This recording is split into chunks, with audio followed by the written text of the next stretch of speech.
सद्भावना city news Uttar Pradesh Uttarakhand आपको खबरों में रखे सबसे आगे।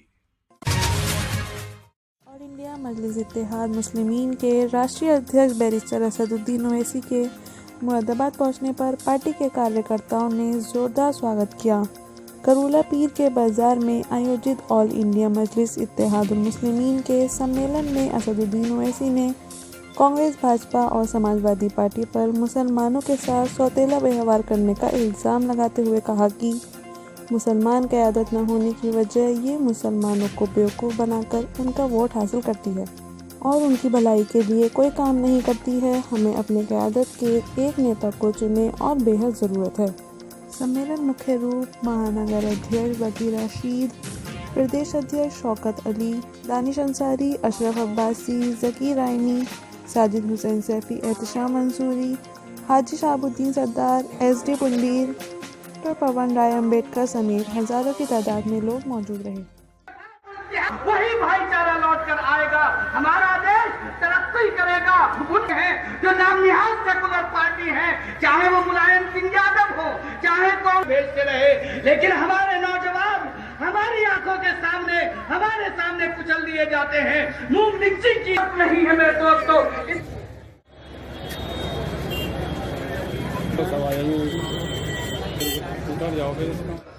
हम 2% हो गए अगर प्रधानमंत्री बना सकते हैं, अपना CM बना सकते हैं, आप 20% हो गए क्यों नहीं बनाते हो? आप मुजाहिद क्यों नहीं होते हो? आप एक क्यों नहीं होते हो? कब तक आप ऐसे लड़ते रहोगे? शिया सुन्नी देवबंदी बरेलवी और ये और वो और तमाम चीजें कब तक?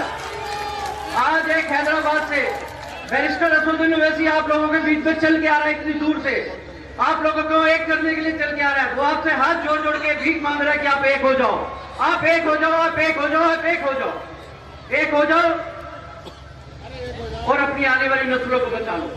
आज मैं आपको बोल के जा रहा हूं, अगर आप एक नहीं होंगे तो आपकी आने वाली नस्लें आपको बददुआएं देंगी, आपको गाली देके कहेंगे कि हमारे आने वाले हमारे दादा परदादाओं ने एक ना होके आज देश को बर्बाद कर दिया, अपनी कौम को बर्बाद कर दिया। हम इस देश के सच्चे मुसलमान हैं।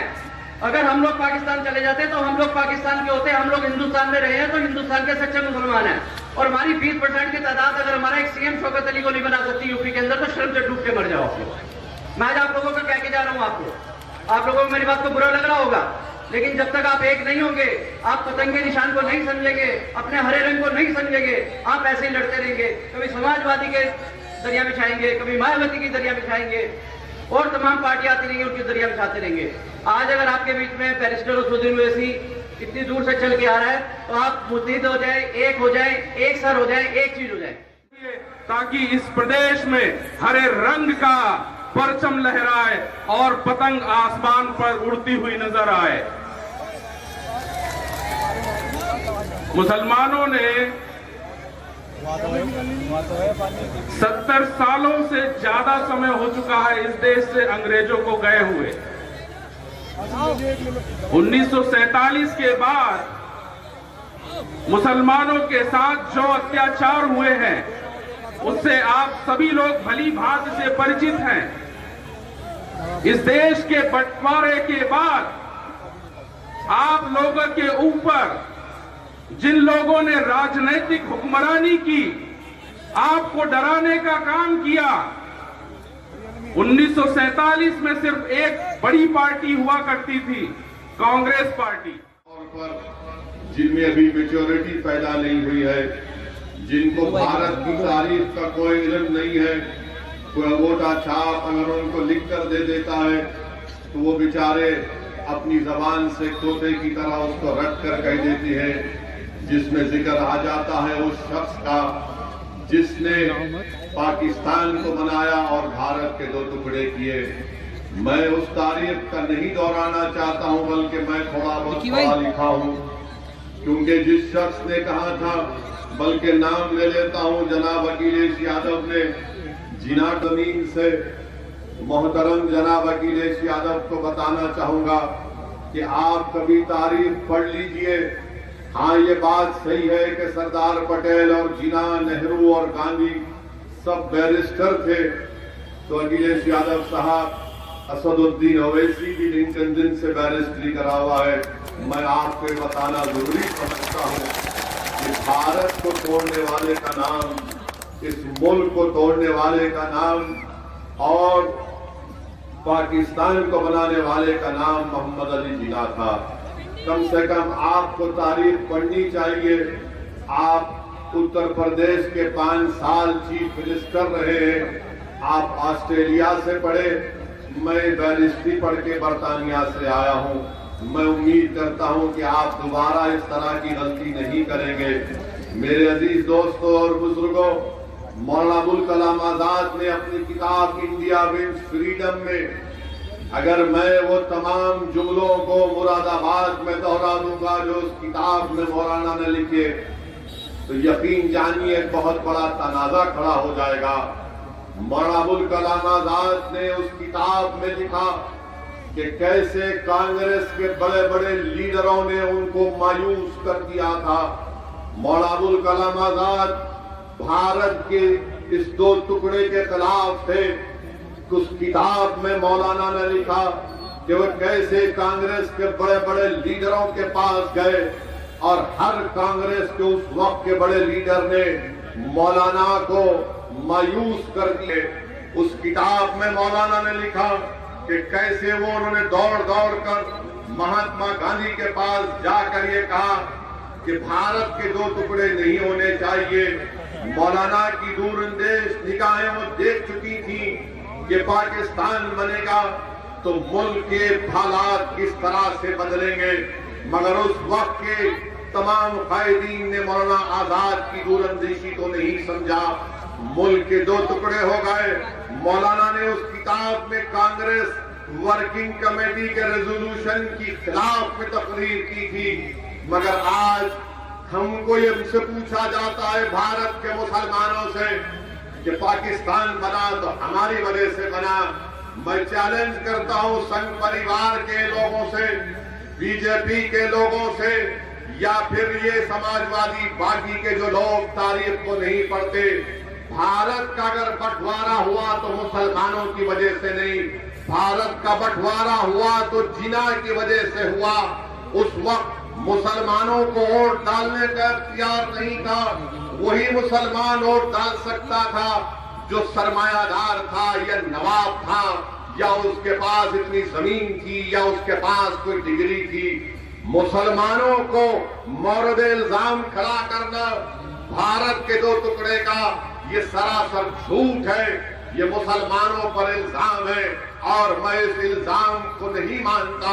भारत के अगर 2 टुकड़े हुए तो उसकी जिम्मेदार कांग्रेस पार्टी है, उसके जिम्मेदार वो तमाम उस वक्त के कायदीन है। हम जिम्मेदार नहीं है। हमने कभी पाकिस्तान को नहीं माना। अरे हम तो भारत को अपना देश मानते आए हैं और मानते रहेंगे। अरे अगर हमारी वफादारियों पर कोई शक करता है तो प्यारे आ जाओ, हमारे कब्रिस्तान आज भी इस बात के गवाह है कि हम सीना तान कर भारत की जमीन से खोए हैं और जब सुबह कयामत तक सोते रहेंगे। ये जिन कहां से पैदा हो गया हमको नहीं मालूम। इस जिन को तो हमने भगा दिया पाकिस्तान को कि जाओ तुम, हम नहीं जाएंगे। ये भारत खाजा अजमेरी की सरजमीन है, हम यहाँ पर रहेंगे, हम भारत को छोड़ के नहीं जाएंगे। मगर बोले जा रहे हैं जिन्ना की बात अगर करके समझते हैं कि उत्तर प्रदेश के मुसलमानों का वोट मिल जाएगा। अरे उत्तर प्रदेश के मुसलमानों ने एक फैसला ले लिया है। जिन्ना की हमारे पास ना कभी अहमियत थी ना रहेगी इंशाअल्लाह ताला। हमारे पास उन मुजाहिदीन आजादी की अहमियत रही, मौलाना अबुल कलाम आजाद की, जौहर बरादरान की, उन मुजाहिदीन आजादी की जिन्होंने अंग्रेजों के खिलाफ जिहाद किया, उन उलमाओं की जिन्होंने जिहाद का फतवा दिया। अल्लामा फजल खैराबादी ने काला पानी की सजा काटी और फांसी के फंदे को मुस्कुरा कर झूम दिया। अल्लामा फजल खैराबादी ने सावरकर की तरह अंग्रेजों से अपनी जान की भीख नहीं मांगी।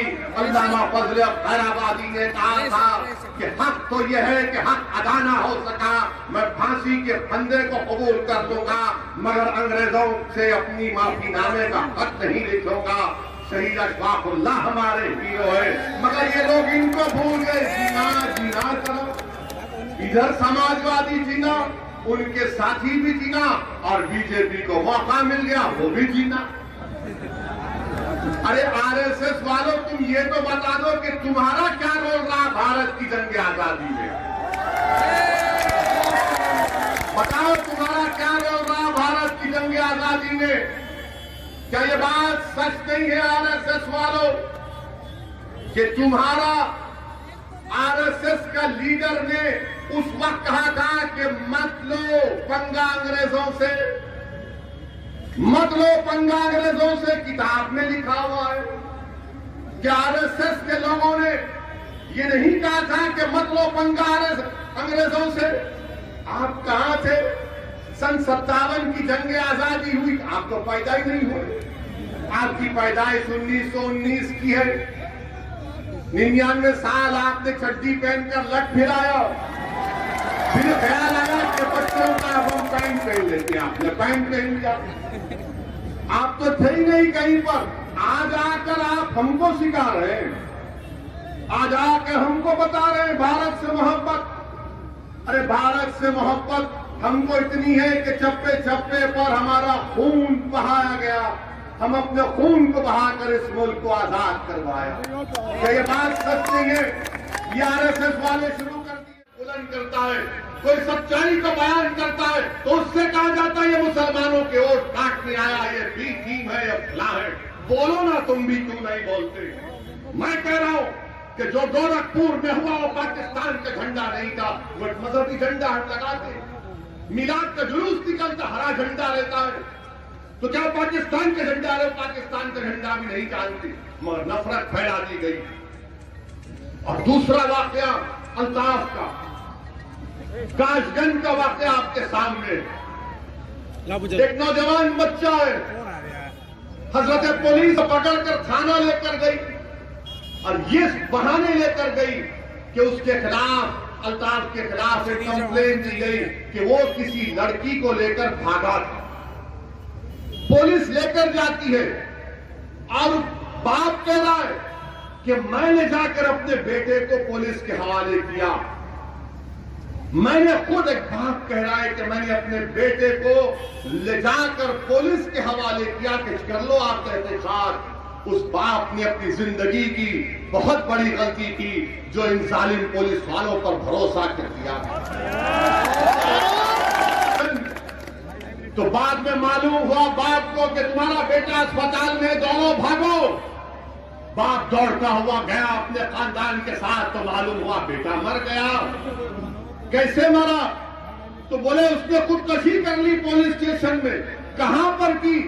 तो बैतुल खला में। मैं तो गलत कहा, 2.5 फीट की नल की टूटी को उसके गले में जो हुड था उसका तागा निकालकर उस बच्चे ने अपने गले से लगाकर उसको टूटी को बनकर खुदकशी ले ली। वाह काशगंज की पुलिस, तुमको तो बहुत बड़ा इनाम मिलना चाहिए कि 2.5 फीट की टूटी पर पानी की कोई गले का वो तागा निकालकर अपने गले से बांधकर टूटी को लगाता, तब भी तो उसके पैर जमीन को ही लग रहे, उसके पैर जमीन को लग रहे। कैसे मरता है बच्चा? मालूम हुआ, मैं कह रहा हूं काशगंज की पुलिस ने अल्ताफ को मारा, पुलिस स्टेशन में कत्ल किया, वो कातिल है तुम लोग। तुम दुश्मन हो बच्चों के, तुम दुश्मन हो। तुम्हारे पास केस आया, अरे तुम तहकीकात नहीं, तुम तो मर्डर करना जानते हो। बच्चे को ले जाकर मार दिए और तरफ तमाशा देखिए कि उस बच्चे के बाप, अब सोचिए कि आप भी अपने पेट में औलाद है, मुझे भी औलाद है। वो आपका बेटा है मेरे भाई, वो आपका भाई है, वो आपका बेटा है, आपका भाई है। अगर तुम मुरादाबाद में बैठ कर ये समझ रहे हो कि नहीं काशगंज में हुआ, मुझे उससे क्या करना है, अगर तुम उस बच्चे के गम को अपने सीनों में महसूस नहीं करोगे तो मुझे शक होगा तुम्हारे मुसलमान होने। तुमको उसका दर्द महसूस करना पड़ेगा क्योंकि रसूलुल्लाह सल्लल्लाहु अलैहि वसल्लम ने फरमाया कि मोमिन कौन है? मोमिन वो है अगर किसी के पैर के तलवे में अगर कीड़ा लगता है तो मोमिन वो है जो अपने सीने में उसकी तकलीफ को महसूस करे। नहीं है क्या उत्तर प्रदेश में अखिलेश यादवों के नेता नहीं है? कहिए आप जवाब दीजिए या नहीं है? क्या बहन जी जाटवों की लीडर नहीं है? क्या योगी आदित्यनाथ ठाकरों के नेता नहीं है? क्या ओम प्रकाश राजभरों को अपने खरीद करने की कोशिश नहीं कर रहे? क्या अनुप्रिया पटेल कुर्मी वोट को अपने पास नहीं लेंगे? आप क्या कर रहे हैं? आप क्या कर रहे हैं? सोचिए आप। मैं अपने आप को लीडर बनाने के लिए नहीं आया हूं। मैं ये चाहता हूं कि मुरादाबाद से ऐसे लोग उठें जो खुद क़यादत करें, जो पूरे उत्तर प्रदेश में एक इत्तेहाद का पैगाम दें। मेरे अजीज दोस्तों और बुजुर्गों, ये पैगाम देने के लिए असदुद्दीन ओवैसी आपके पास आया। अगर मेरी कोई बात आपको पसंद नहीं आती तो मैं माजरत चाहता हूं। मेरी जबान कड़वी इसलिए है क्योंकि मैं सच्चाई बोलता हूं। मेरे जबान से निकलने वाले अल्फाज अगर आपको तकलीफ पहुंचाते हैं तो मेरा मकसद तकलीफ पहुंचाना नहीं है। मेरा मकसद यह है कि आप सोचिए, आप एक फिक्र लेकर जाइए, अपने आप से सवाल करो मेरे भाई, अपने आप से पूछो मेरे दोस्तों, मेरी सरदार मां और बहनों, आप भी सोचिए, फिक्र करिए। मैं बुजुर्गों से अपील कर रहा हूं कि आपको भी ये फैसला लेना पड़ेगा। जब उत्तर प्रदेश में हर समाज ने अपनी अपनी क़यादत को बना लिया, अपनी लीडरशिप को बना लिया, तो आप क्यों पीछे होते हैं? और कोई कहेगा कि क्या हमने मुरादाबाद से मोहतरम जनाब एसटी हसन को एमपी नहीं बनाया? कोई कहेगा कि क्या असदुद्दीन ओवैसी तुम्हारे हैदराबाद से आए हुए एक क्रिकेटर को हमने एमपी नहीं बनाया? मेरे भाई, आपने एमपी बनाया, आपने कायद नहीं बनाया। आपने किसी को एमपी बनाया, किसी को नेता नहीं बनाया। आपने एमपी बनाया मगर अपनी लीडरशिप को जमीन पर पैदा नहीं किया। आपने किसी को एमपी एमएलए जरूर बनाया मगर वो आपकी तकालीफ को, आपके जुल्म के खिलाफ आवाज नहीं उठा सकता। मैं एक मिसाल आपको देना, जिनकी मैं बड़ी इज्जत करता हूं, वो समाजवादी में है, मगर इंफरादी तौर पर बड़ी इज्जत करता हूं।